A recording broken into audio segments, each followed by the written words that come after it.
Welcome to episode number 1 of the projects around the house.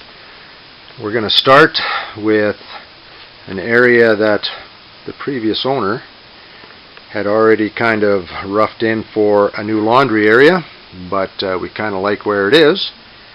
So we're going to change this into an area to make wine and to wash furnace filters and to have odds and ends.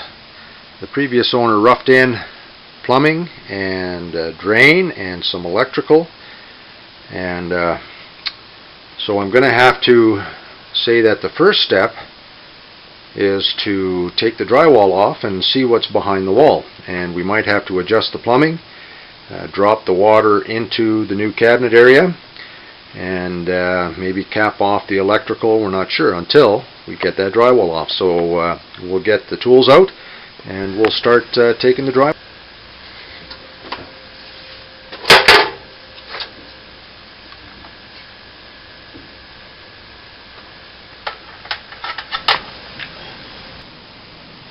Well, the demolition part 1 is done. We've got a bit of work after it's open to change a few things. So now that I see what's behind the wall, the drain, which is actually set up for a washer and dryer setup, is a bit high. So I'm going to have to take all that out and reroute it a little bit lower, keeping a bit of slope of course, to the main drain, which is about, I'm going to say about 12 feet away. A couple of corners and so on and so forth. We should be back in business. I'm going to drop the taps, so I'm just going to come off of where they elbow to the left and come down and through the stud wall and come into the cabinet, put some shutoffs in there, and that'll be a little bit safer, a little bit easier to turn off if something goes wrong. We're going to have to change the plug to the left, as there's going to be water in the area. I'm going to change that to a GFI, and the previous owners had roughed in a 240 service for the dryer, which we no longer need. So I'm going to pull that out and into the utility room to the right and just mount it in there. Know where the wire is. It's out in the open, don't have to worry about it buried in the wall. And then we'll start putting it back together after I go to the hardware store to pick up some parts, and we'll see you on the next one. Well, the plumbing is done. 16 solder joints, some new copper, some shutoffs, new drain. Still has a slope. You can see how much I have lowered the drain, probably 6-7 inches, 8 inches almost. And so now that should fit underneath the sink and the new cabinets that are going to be in tomorrow. So drywall tomorrow, and I'm going to move that service into the next room yet, and we'll show you it after the cabinets are in. Just about ready to put the drywall on, but just to check that there's no leaks or drips, put a piece of paper towel underneath the soldered joints just to see if there was any leakage, and it's all bone dry, so we're good to put the drywall on. Well, the drywall's in, and I've taken my measurements for where the plumbing goes in the cabinet, the sink cabinet, allowing for a 3/4 filler on the left hand side. So now we're going to drill the holes in the back of the cabinet and bring it in and put it in place. So now the cabinets are in. I've got the fillers in, and as you can see it, if you can see the laser line, we're pretty well bang on level. So the fillers are in. The next step is to fit the countertop, cut in the sink, and then I can carry on with the plumbing. So it seems like you're seeing the same thing over and over, but now I've got some cardboard that was some scrap laying around, and I just kind of templated the countertop, made sure that everything fits. And the way I do it is I just go to the outside edge and I'll add whatever overhang I want and tape it to the countertop, scribe it, and then I'll cut it with a jigsaw. If I'm a little bit off on this one, it's not so bad because I'm going to be covering the inside edges with tile. So the only important part is that the outside corners are tight, and so we're going to go cut the countertop next.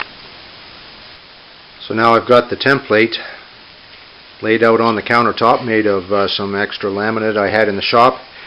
And then what I did was I lined up where the tabs were for the fillers on the cabinet, added my overhang, which in this case is about 3/4 of an inch, and I taped it to the countertop, and I traced it with pencil, and that'll be our cut line. And I just extended the line to the front edge, and we'll get the jigsaw going, cut that, and then we'll belt sand it smooth a little bit, and then we'll drop it in place.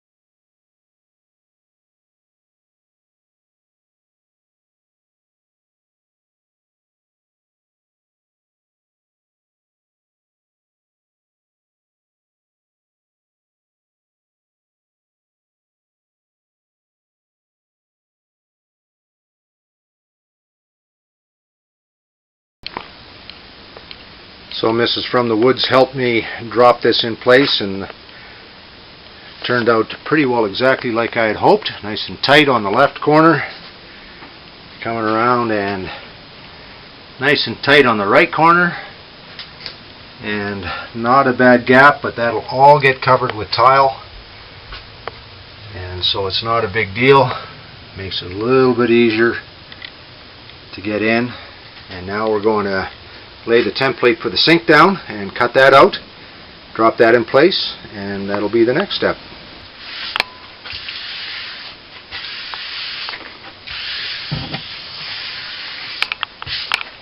Okay, so now we're got it templated. This is the template that came with the sink, obviously. Drilled a couple of starting holes to get the jigsaw blade in. We're going to use a downcut blade just so the laminate doesn't chip. Might be a bit tight in the back corners to get it around with the jigsaw back there, but we'll make it work. And then we'll drop the sink in, get it fastened from underneath with the clips that are provided, and then carry on with the plumbing. So a bit of a recap here. We're just about finished. A few things have to get done yet. I have to adjust the doors, put bumpers on the doors. I think I need a couple of hinge restrictors on the outside doors so they don't open too far. And the sink is in, the plumbing is in. I have to finish the electrical. That's not a problem. That plug is not hooked up to the panel, so it is dead right at the moment. And we'll see if we can't show you the plumbing. All done. Nice and clean. No drips as of right now, so I think everything is dry. Really nice finish on the sink, and not a half bad tap for what comes with the kit. So